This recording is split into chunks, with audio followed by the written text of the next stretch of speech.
Bien, como último punto que vamos a ver en este primer módulo de operaciones auxiliares de almacenaje, nos queda ver el tema de la seguridad en el almacén, ¿de acuerdo?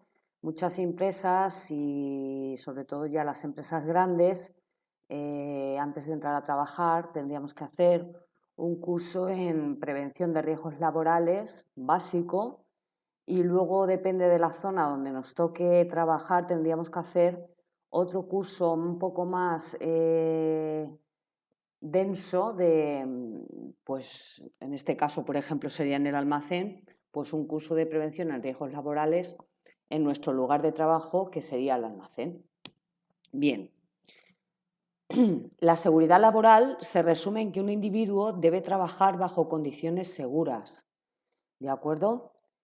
Dado que esta seguridad se limita al ámbito laboral, los trabajadores deben estar suficientemente protegidos para que se reduzca al mínimo la posibilidad de sufrir un daño.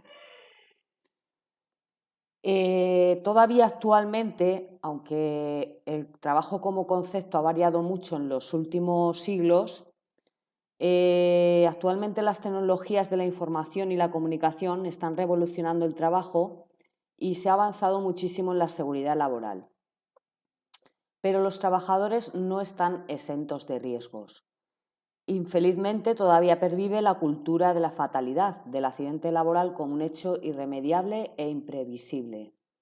Fijaros, hay empresas, por ejemplo, como Fertiberia y Repsol, que tienen un marcador en la puerta donde dice el número de días que llevan sin un accidente laboral. Esto luego es como una especie de incentivo para los trabajadores en conjunto. Si no hay ningún accidente laboral en el mes, no, en los 2 o 3 meses, me parece, en 3 meses, pues cobran una especie de prima. ¿Qué sucede con esto? Que hace que el conjunto tenga que ser, el conjunto de todos los trabajadores tenga que también ser responsable y utilizar los EPIs y toda la protección que sea requerida en la empresa, con lo cual en cuanto uno, por razones ajenas a la empresa, tenga un accidente, pues ya no cobra ninguno la prima. Fijaros, es como un castigo conjunto, pero a la vez también es una prima para todo el conjunto. Bien, perdón. Vamos a ver el concepto y la definición de seguridad. El término seguridad proviene del latín securitas y se refiere a la cualidad de seguro, es decir, aquello que está exento de peligro, daño o riesgo. Algo seguro es algo cierto, firme e indubitable. La seguridad, por lo tanto, es una certeza. Definición de técnicas de seguridad. Son los medios materiales preventivos que luchan contra los posibles accidentes y sus consecuencias en el ámbito de trabajo. Por tanto, son necesarios para determinar la seguridad en el trabajo y dependen de la actividad de la empresa, de su tamaño, de la localización y de las condiciones de trabajo. Entonces, por un lado, las técnicas de seguridad se van a clasificar de la siguiente manera. Por un lado tenemos el factor técnico, ¿de acuerdo? Que es señalización, seguridad en el proceso, seguridad en la maquinaria. Luego está el factor organizacional, que es cómo se va a organizar esa prevención de riesgos, que se notifiquen los accidentes, que haya un análisis estadístico, notificación de peligros.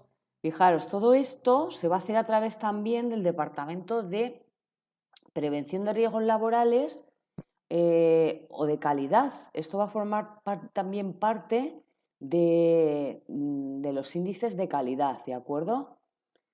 Y luego va a estar el factor personal, formación e información en seguridad, actitud médica de ingreso, disciplina, normas de seguridad.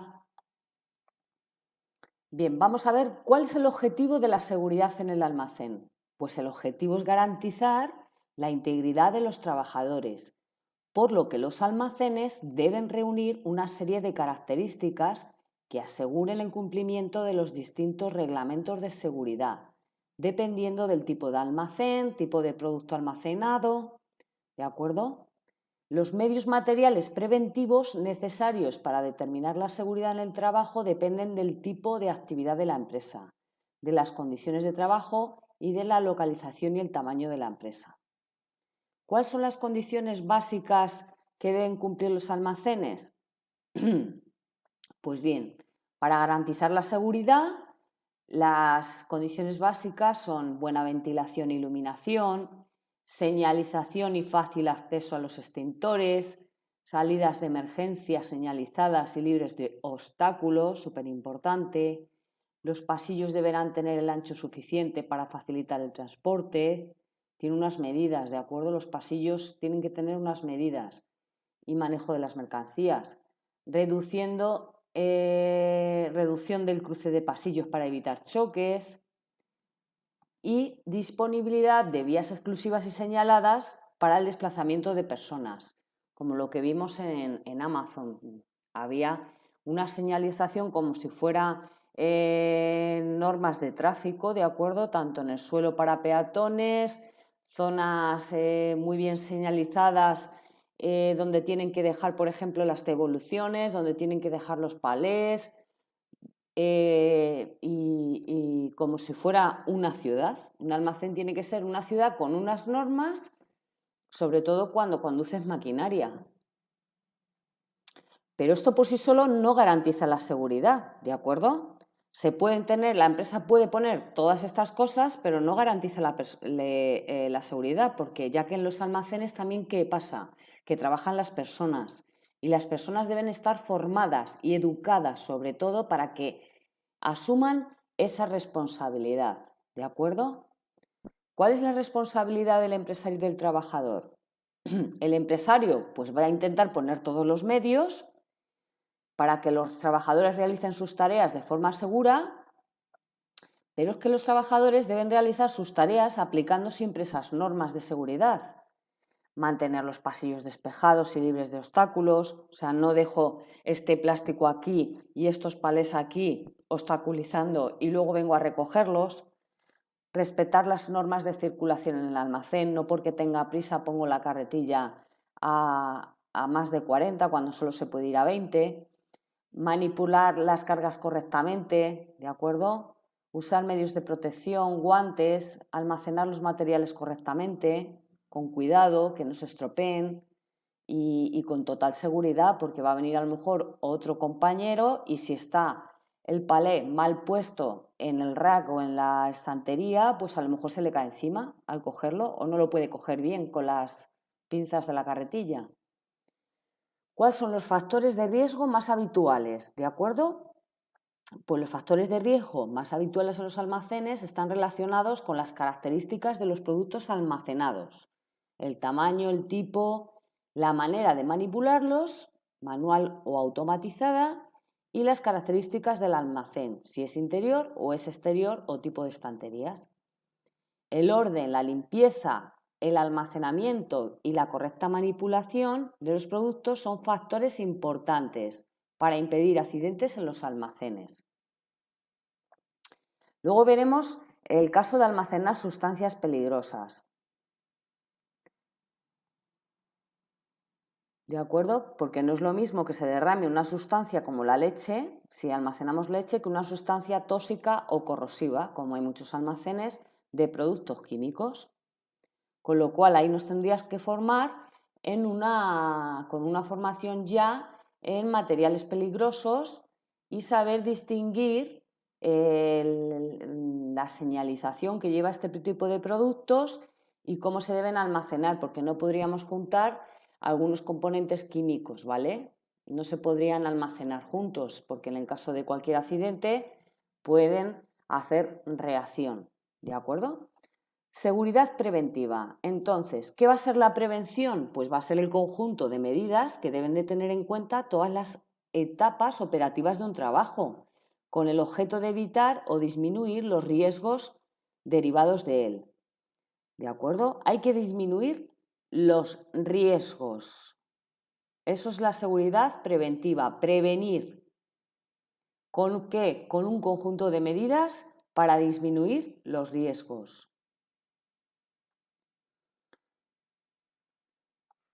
Se puede afirmar con seguridad que los riesgos que no han sido detectados y por lo tanto no controlados generan un coste más elevado al de su prevención, ¿de acuerdo?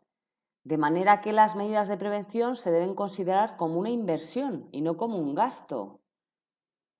La finalidad de la seguridad preventiva es establecer unas normas que eviten accidentes y enfermedades de los trabajadores ocasionados por diversos agentes. Por tanto, por otro lado, la medicina preventiva establece los medios adecuados y necesarios que deben utilizarse en el trabajo, tanto en el ambiente de trabajo como en las tareas que desempeñan los trabajadores para evitar perjuicios en la salud de estos. Aquí tenéis un esquema de los principios de la prevención, ¿de acuerdo? La Organización Mundial de la Salud, la OMS, distingue 3 niveles de prevención de riesgos laborales. Prevención primaria. Está orientada a eliminar los riesgos o los daños mediante un control eficaz de los riesgos en origen. La secundaria se da cuando se ha manifestado un proceso de alteración de la salud, aunque ésta no se haya presentado de manera clara. Porque una de las medidas, ya hemos dicho, hay que vigilar también la salud. Prevención terciaria. Se aplicará cuando se produzca una alteración patológica de la salud o durante la convalecencia de la enfermedad.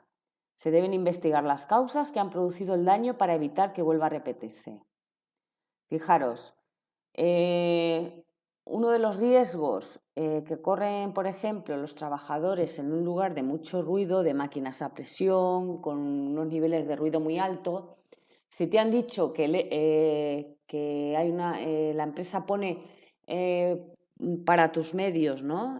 Para prevenir cualquier pues futura enfermedad, te pone unos EPIs, ¿de acuerdo? Entre ellos va a estar o unos tapones o bien unos auriculares que nos van a evitar pues que esté ese sonido todo el día en nuestros oídos, ¿de acuerdo? Si no te lo pones, corres el riesgo de que a la larga pierdas audición. Le pasa a muchísima gente. ¿Qué sucede? Es que me molesta, es que yo no aguanto esto todo el día, es que tal, al final hay una pérdida de audición, ¿vale? Porque los riesgos, a lo mejor, en enfermedades no se ven a priori, a no ser que tengas un accidente laboral, sino que pueden ser a la larga, como consecuencia de la misma acción durante mucho tiempo. ¿Qué es lo que también sucede con el levantamiento de cargas pesadas? ¿De acuerdo? Nos dicen, pues usted es que tiene que levantar las cargas de una manera determinada, pero nosotros por las prisas las levantamos de otras y al final nos hacemos una hernia o nos provocamos, por la forma de trabajar, nos podemos provocar pues, cualquier alteración en la columna. Bien, ¿cuáles son los derechos que tienen los trabajadores relativos a la prevención? Pues hay una ley en España que es la 31/95 de prevención de riesgos laborales y dice que los trabajadores tienen derecho a una protección eficaz en materia de seguridad y salud en el trabajo. Y esto está penado y multado porque está por ley. Tenemos esos derechos. ¿De acuerdo? Tengamos formación, que participemos y digamos nuestras opiniones sobre los puestos de trabajo, porque al final son los propios operarios los que saben y conocen qué riesgos puede haber en los puestos de trabajo o qué es lo que necesitamos para no caer en ningún accidente, ¿no? Vigilancia del estado de salud, todo esto son los derechos del trabajador. Derecho a recibir una información y de protección. Vale. El empresario tiene que garantizar que cada trabajador reciba su formación, ¿de acuerdo? Tanto teórica como práctica. Y la formación deberá impartirse dentro de la jornada de trabajo y si no, en otras horas, pero con el descuento del tiempo invertido. El coste de esta formación no recaerá sobre los trabajadores no tienen por qué pagarse estos cursos de prevención en riesgos laborales, es la empresa la que te lo tiene que pagar, porque estos cursos valen dinero, ¿eh? Y la formación se centrará en el puesto específico, ¿de acuerdo? Sí que es verdad que por ejemplo, en el complejo industrial de Repsol es necesario hacer varios cursos en determinados riesgos laborales. Ya no solo en el puesto que vas a estar, sino en conocer determinadas plantas. Si tu lugar de trabajo va a estar en que tienes que movilizarte a varias plantas, tendrás que estudiar también o prepararte en esa formación de esas plantas. Con lo cual, allí los cursos de formación en riesgos laborales se amplían más, ¿de acuerdo? Hay que hacer más cursos. Bien, como sabéis, en las empresas tiene que haber delegados de prevención de riesgos laborales. Aquí viene la cantidad de, pues si es una empresa de 6 a 30 trabajadores, tiene que haber uno. En fin, son a partir de 6 trabajadores, de 6 a 30, sería la empresa pequeña. Los delegados de prevención pues tendrán que colaborar con la empresa, promover y fomentar la cooperación, ejercer también una labor de vigilancia, ¿vale? Siempre hay delegados de prevención de riesgos laborales. Las empresas también, por ley, tienen que tener un plan de prevención de riesgos laborales. Este estará dentro de calidad y del manual de procedimientos que vimos ayer en el tema de calidad, ¿vale? Donde va a haber una estructura organizativa, las responsabilidades de cada uno, las funciones y las tareas, los procesos y procedimientos y los recursos que se van a emplear para esa prevención. Vamos a pasar a lo que se le llama protección colectiva e individual. Por ley, en esta ley, la Ley 31/1995, establece en su artículo 15 lo siguiente: adoptar medidas que antepongan la protección colectiva a la individual. O sea, fijaros, hay que adoptar medidas de la protección colectiva a la individual. La ley opta por la preferencia del uso de medidas de protección colectiva, por cuanto los equipos de protección individual, que son conocidos como EPIs, ¿vale? Equipos de equipos, P de protección y individual, ¿de acuerdo? EPIs. No impide que los peligros subsistan para el trabajador, ya que sigue sometido y expuesto a ellos. Se definen los medios de protección colectiva como aquellas medidas preventivas que se efectúan para varios trabajadores de forma simultánea y que están expuestas a un mismo riesgo. Por ejemplo, podríamos decir aquí, como ejemplo de medidas de medios de protección colectiva, que el pavimento del almacén esté totalmente liso, sin ningún obstáculo, sin ningún agujero, que el pavimento esté de una manera adecuada para yo conducir mi carretilla sin ningún riesgo. Que no haya un agujero, que no esté pues levantado el asfalto, en fin, que sea totalmente seguro. Eso sería una medida de protección colectiva que afecta a todos. Una medida de protección individual, por ejemplo, sería utilizar casco, ¿de acuerdo? Es algo para cada individuo, un casco, unas gafas, unos tapones de sonido, una mascarilla, a lo mejor un uniforme específico para mercancías peligrosas, ¿de acuerdo?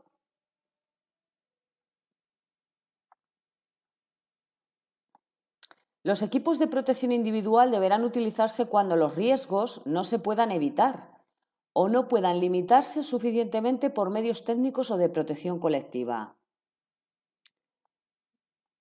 Entonces, los equipos de protección colectiva prevalecen sobre los equipos de protección individual, ¿vale? Es un medio que disminuye la probabilidad de que suceda un riesgo. Los EPIs no. Es un método que trata el riesgo en el mismo lugar en que se produce, siendo más fácil controlarlo. ¿Qué es un equipo de protección individual? Con las siglas EPIs. Es aquel destinado a ser llevado o sujetado por el trabajador para que le proteja de uno o varios riesgos que pueden amenazar su seguridad o su salud, así como cualquier complemento o accesorio destinado a tal fin. Bien, los criterios de selección de los EPIs los eligen pues, estos delegados que hemos visto antes, el departamento de calidad, y se deben ajustar pues, a las características o los posibles riesgos, estudian los riesgos que puede haber en ese puesto de trabajo, ¿de acuerdo? Entonces, no se compran unos EPIs, por ejemplo, unos guantes específicos para todo el mundo, no, los guantes específicos serán para ese puesto de trabajo. En otro puesto de trabajo no deberán utilizar guantes o unas gafas de seguridad, ¿de acuerdo?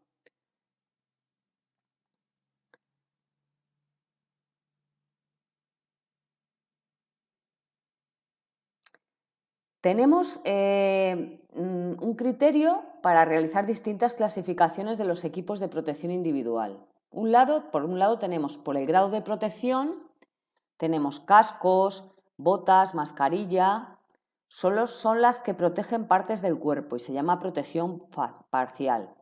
Protección integral protegen al trabajador en su totalidad.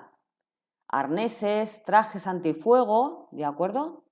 Por el tipo de riesgo, tenemos de protección a riesgos físicos, mecánicos, acústicos y térmicos. De nuevo hacemos otra clasificación, pero es muy parecida, ¿de acuerdo? De protección a riesgos químicos, máscara, trajes. Por la técnica que se aplica, de protección frente al accidente, cascos y botas. De protección frente a la enfermedad profesional, máscara y tapones. ¿Por qué? Los tapones nos van a cuidar de que nos quedemos a la larga sordos y la máscara de que tengamos problemas respiratorios. Bien. Todos los EPIs se comercializan, pero tienen que tener una marca de conformidad. No podemos comprar EPIs malos, sino que cumplan condiciones marcados con la CE, ¿de acuerdo? Certificado, que estén certificado y inspeccionado este tipo de material. Fijaros lo que ha sucedido con el tema de las mascarillas aquí en España, que al fin y al cabo es un EPI, es de protección individual. Pues que no pasaban, a lo mejor, no han pasado ese control de certificación. Accidentes de trabajo. ¿Qué es el accidente de trabajo? Es aquel acontecimiento o suceso no previsto, no deseado, que interrumpe la actividad normal de la empresa y que puede ocasionar lesiones a las personas. La Ley General de la Seguridad Social define el accidente de trabajo como toda lesión corporal que el trabajador sufra con ocasión o por consecuencia del trabajo que ejecute por cuenta ajena. Se piden 3 requisitos: que exista lesión, que coticen, que exista una relación causa-efecto entre el trabajo y la lesión, ¿vale? Para que sea accidente de trabajo. Tipos de accidentes y causas más corrientes. Pues el tipo de accidentes se clasifican según unos criterios, según el lugar donde se produzcan, si es en el centro de trabajo o in itinere. ¿Qué significa esto? Esto es una expresión latina que es al ir o al volver del trabajo al domicilio habitual sin interrupciones y que sea el recorrido habitual y con el medio adecuado. Es decir, si yo voy todos los días a trabajar en mi coche en la hora a la que normalmente entro y tengo un accidente, entrará dentro de un accidente laboral. Ahora, si yo he llegado tarde y tengo un accidente, no, aunque es el mismo recorrido y yo he llegado tarde a la hora del trabajo o he salido antes de trabajar, no sería un accidente laboral, porque ya no está dentro del cumplimiento del horario. Según las consecuencias provocadas, accidente sin baja o accidente con baja.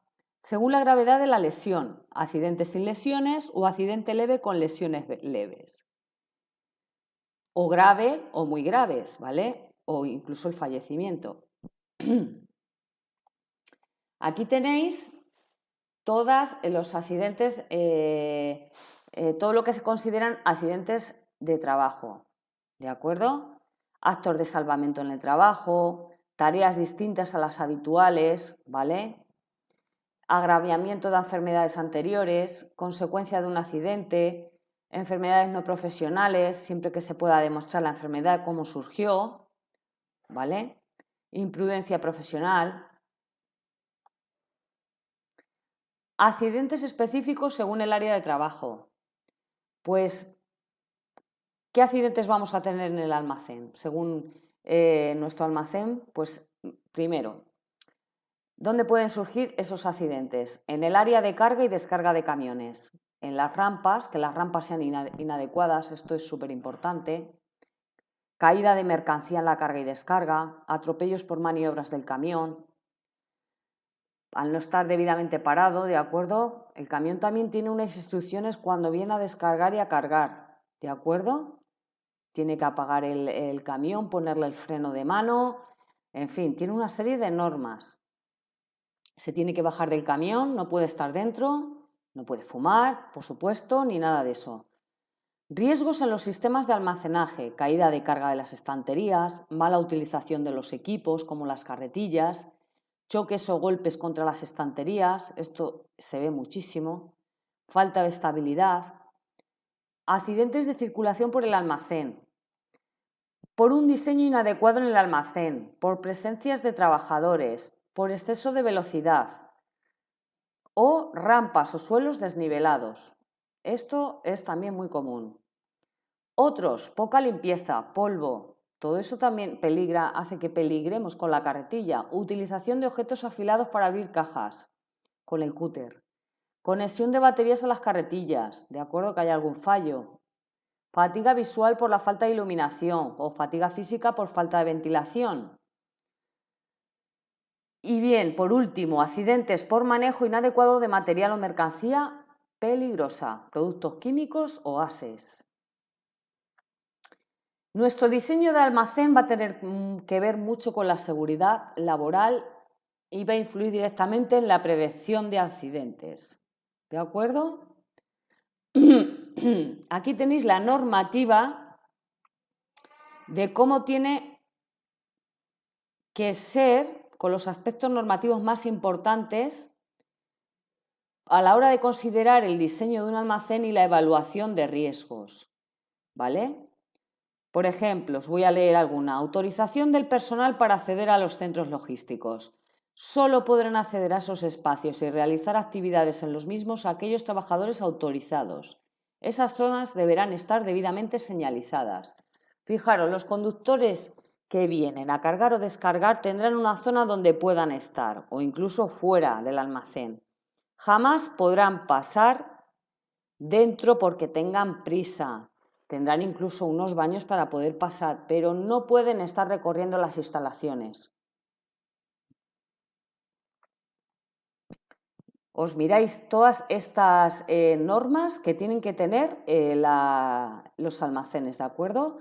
Otras serían las barandillas, la separación de las zonas de paso de peatones y vehículos, seguridad en los muelles y áreas de carga, en fin. Vamos a ver. Medidas de prevención a nivel de diseño de almacén, la señalización, el diseño de pasillos otra vez, elementos antiincendio y diseño de estanterías. Bien, pues aquí tenéis otra vez de nuevo, pero un poquito resumiendo lo anterior, pero vamos aquí a hacer hincapié en lo que son las señales de seguridad, que por sí solas no eliminan los riesgos de trabajo. Solo advierten del peligro. Sucede lo que la señalización que tenemos a la hora de conducir. Nos advierten, pero no eliminan el riesgo, ¿de acuerdo? Es una medida complementaria. Aquí tenéis señales de advertencia que las vais a ver mucho en los almacenes y todo lo que tenga que ver con logística. Son señales de advertencia, la forma triangular, ¿vale? Tenemos varias señales, por ejemplo, cuidado que la carretilla puede volcar o resbalar una persona al almacén, precaución, en fin, que si el producto es tóxico o el producto es comburente, ¿de acuerdo? Aquí tenéis todas las señales de izquierda a derecha. Materiales inflamables, explosivas, tóxicas, corrosivas, radiactivas, suspendidas en suspensión, vehículos de manutención, riesgo eléctrico, peligro en general, ¿vale? Radiaciones láser, materias comburentes. Estas son inflamables y estas son comburentes. Esta es, vamos a ver, que me he perdido. Esta es la de las radiaciones, ¿no? Sí. Radiaciones no ionizantes.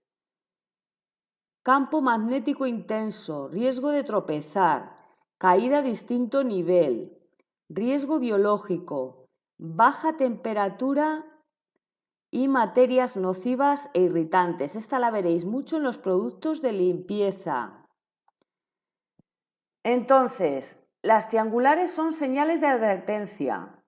Por favor, miradlas bien porque vais a tener que hacer una práctica. Señales de prohibición. Forma redonda. ¿De acuerdo? Como pasa con las señales de circulación. Es un pictograma negro sobre fondo blanco. Bordes. Aquí nos dice pues las medidas y todo. De izquierda a derecha. Prohibido fumar. Fumar y encender fuego, prohibido fumar y encender fuego. Prohibido el paso a los peatones. Prohibido apagar con agua, muy importante. Entrada prohibida a personas no autorizadas. Agua no potable. Prohibido el paso a los vehículos de manutención y no tocar. ¿De acuerdo? ¿Y cuáles van a ser las señales de obligación? Las de forma redonda azules. De izquierda a derecha.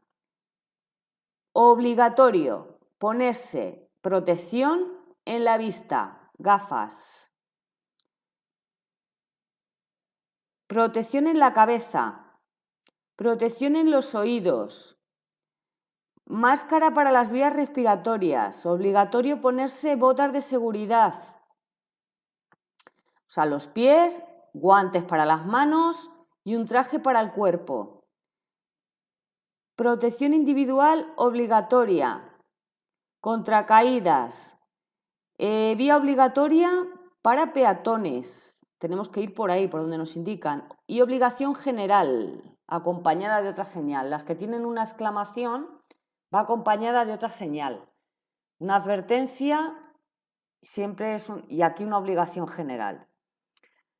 Luego, señales relativas a los equipos de lucha contra incendios, ¿vale? Aquí también tenéis de izquierda a derecha manguera contra incendios, escalera de mano, extintor, teléfono para lucha contra incendios y direcciones que debes seguir junto a otra señal, ¿vale? Que nos indican la salida de emergencia. Señales de salvamento y socorro.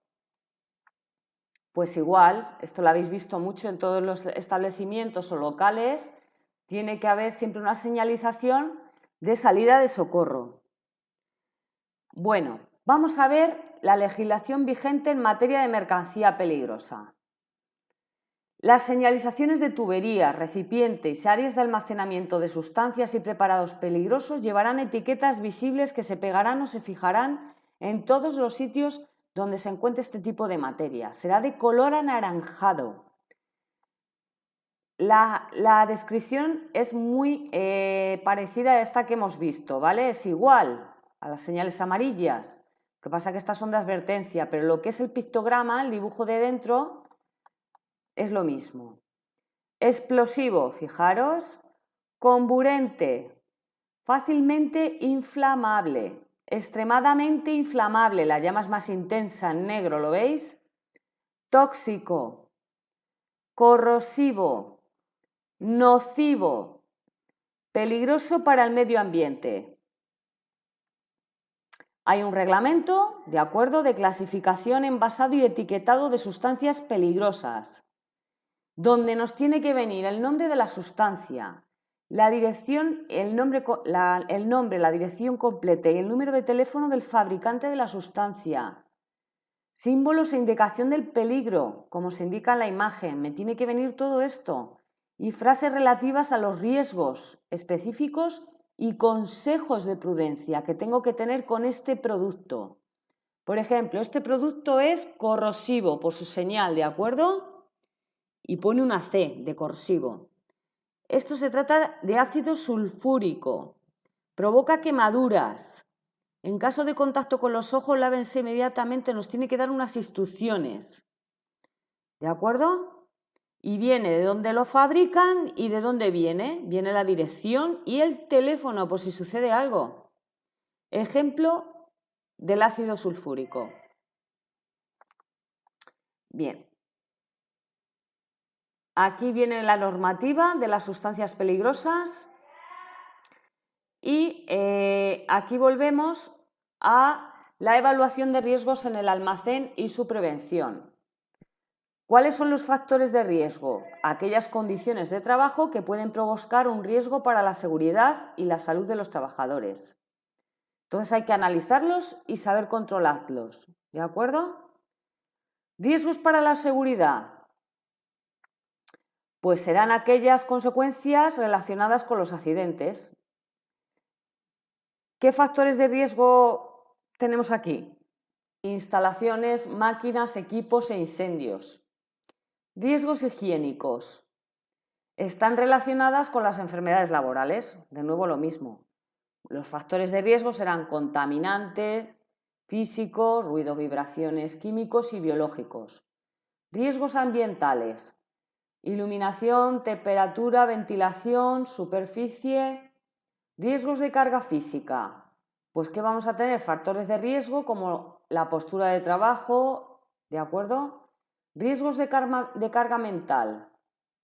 Pues también hay fatiga mental, porque si estamos bajo presión, bajo estrés, apremio de tiempo, o nuestro trabajo necesita de una atención o es un trabajo muy minucioso o complejo o rápido, eso al final nos provoca una carga mental. ¿Y qué son los riesgos psicosociales? Pues determinan el desequilibrio del bienestar social. Se consideran como factores de riesgo pues la iniciativa, el estatus social, la posibilidad de comunicación, cooperación, ¿vale? El horario de trabajo. Cada una de estas técnicas tiene una forma de operar diferente. Luego va a haber unos riesgos específicos. En nuestro lugar de trabajo, pues que las zonas estén bien señaladas, limpias y ordenadas, maquinaria y herramientas, riesgo eléctrico, el ruido, las vibraciones, de nuevo, todo lo que hemos dicho, incluso en administración las pantallas de visualización, fatiga visual, que nos puede provocar fatiga visual, insomnio, ansiedad, ¿de acuerdo? Entonces, va a haber, ante los factores, pues va a haber una evaluación y un control para que estos riesgos no sucedan o por lo menos minimizarlos, ¿de acuerdo? Entonces, para minimizar los riesgos, por ejemplo, riesgos de caídas al mismo nivel, pisadas sobre objetos, tropiezos, golpes. ¿Qué medidas voy a poner? Medidas preventivas. O sea, ante los riesgos Adopto medidas. Mantener las zonas de tránsito en buen estado, limpias y sin obstáculos. Para que no haya caída a distinto nivel en operaciones de carga o descarga en el muelle, en escaleras, en plataformas, rampas y barandillas. Pues proteger las zonas con riesgo de caída en altura mediante barandillas, colocar en los lados cerrados de escaleras y rampas pasamanos, señalización, en fin, todo eso.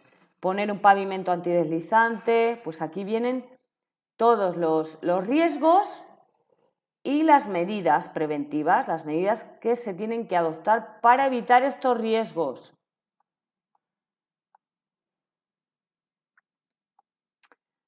Esto es más de lo mismo, ¿de acuerdo?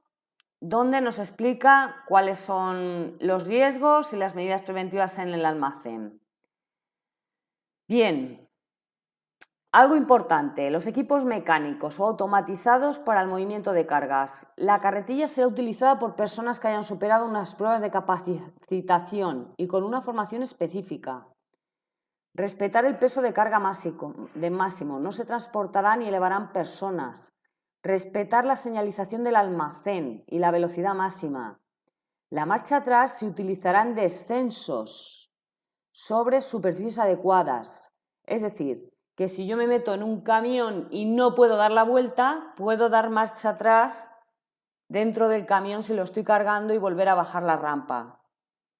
¿De acuerdo? Pero no en ningún sitio más. Señalización acústica.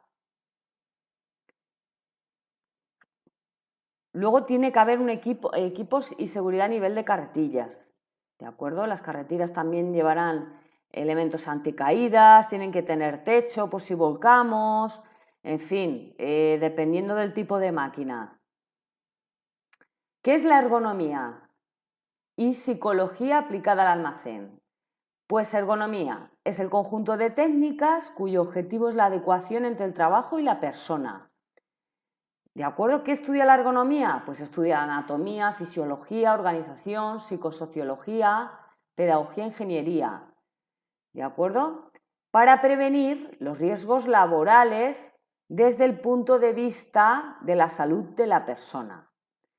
¿Qué intenta la ergonomía? Pues buscar la correcta acomodación entre el puesto de trabajo, el entorno y las características de la persona. Y la psicosociología intenta evitar la insatisfacción del trabajador, ¿de acuerdo?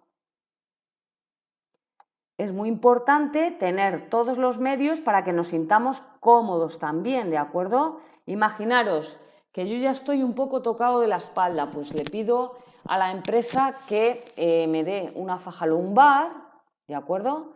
O tengo fatiga física, pues a lo mejor tengo que utilizar o me tienen que cambiar de puesto de trabajo, ¿de acuerdo? Todo eso es lo que estudia la ergonomía y la psicosociología, porque también podemos tener fatiga mental, que aborda la parte psíquica, ¿de acuerdo? Hay mucha gente tiene distintas reacciones ante la presión en el trabajo. Bien, pues os leéis un poquito los factores y los factores que pueden resultar nocivos para la salud y todo esto. El diseño del puesto de trabajo tiene que ver con la ergonomía, por supuesto, la postura del trabajo y la seguridad y la motivación, por supuesto, también es un factor psicosociológico, ¿de acuerdo?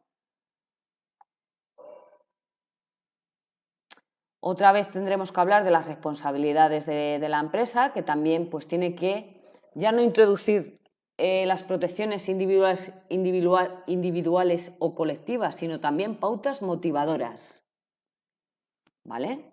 Que de las personas responsables y de los mandos tienen que inducir a sus trabajadores, pues preocupación por la salud de ellos, preocupación por su seguridad, sanciones y premios justos, dominio de sí mismo, imparcialidad, lealtad y dar buen ejemplo. Bien, aquí tenemos lo de los productos y residuos tóxicos peligrosos de nuevo, donde las empresas tienen que determinar la peligrosidad del almacenamiento, garantizar las condiciones técnicas de las instalaciones, agrupar los productos químicos garantizando su compatibilidad durante el almacenamiento. No se pueden agrupar o almacenar productos químicos en una misma ubicación si son incompatibles, ¿de acuerdo? Podrían producir una reacción. Y, sobre todo, establecer un plan de emergencias. Aquí, de nuevo, tenemos el Parlamento Europeo también tiene su normativa en peligrosidad de almacenamiento y dice que todos los productos químicos deberán disponer de una ficha de datos de seguridad, todos. O sea que si eres proveedor o productor de una sustancia peligrosa, tiene que llevar su ficha de seguridad donde vaya el producto, al cliente que vaya, donde identificará esa sustancia, la composición, qué debemos hacer en caso de accidente, los primeros auxilios, toda la información, ¿de acuerdo? Eso está por ley. La etiqueta, la ficha de datos de seguridad, conocer las incompatibilidades en el almacenamiento, ¿de acuerdo? Fijaros, aquí tenéis una imagen de cómo dos operarios transportan bidones con productos químicos y tienen unos trajes de seguridad especiales, deben ser potentes los bidones.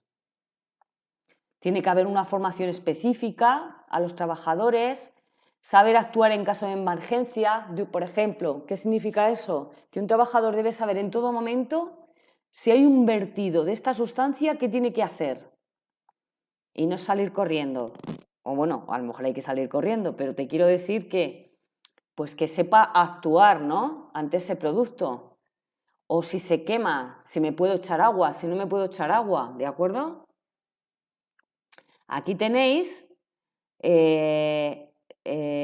si se pueden almacenar, por ejemplo, un explosivo con un comburente. Pues evidentemente no se puede, el explosivo no se puede almacenar con ninguno de estos. Ni con el comburente, ni con el inflamable, ni con ninguno, ni con el tóxico. Bien, que es el inflamable, pues no se puede no se puede almacenar con el explosivo, ni con el inflamable, ni con el detonante. Sí, con hay una señalización, ¿de acuerdo?, de que si ese producto, cuando lleve esa señal, se puede almacenar con estos. Fijaros, aquí tenéis cómo sería el tipo de almacenamiento. Por otro lado, imaginaros que estamos trabajando en un almacén donde el producto es químico, en Fertiberia sucede eso, y se transporta mercancía peligrosa. Pues los conductores van a ser, y los transportistas, al igual que sus vehículos, la mayoría cisternas, sobre todo para gases y líquidos, van a transportar mercancía peligrosa, ¿no?, a granel. Con lo cual, tienen que tener tanto un carné de conducir especial, que es el carné ADR, que le habilita a conducir, transportar mercancía peligrosa, pero ese carné es especial, ¿vale? Es naranja también, e indica qué tipo de materias puede llevar. Las materias, que es el número de peligro, ¿de acuerdo?, indican qué materias puede llevar. El 5, ¿vale?, sería explosivos.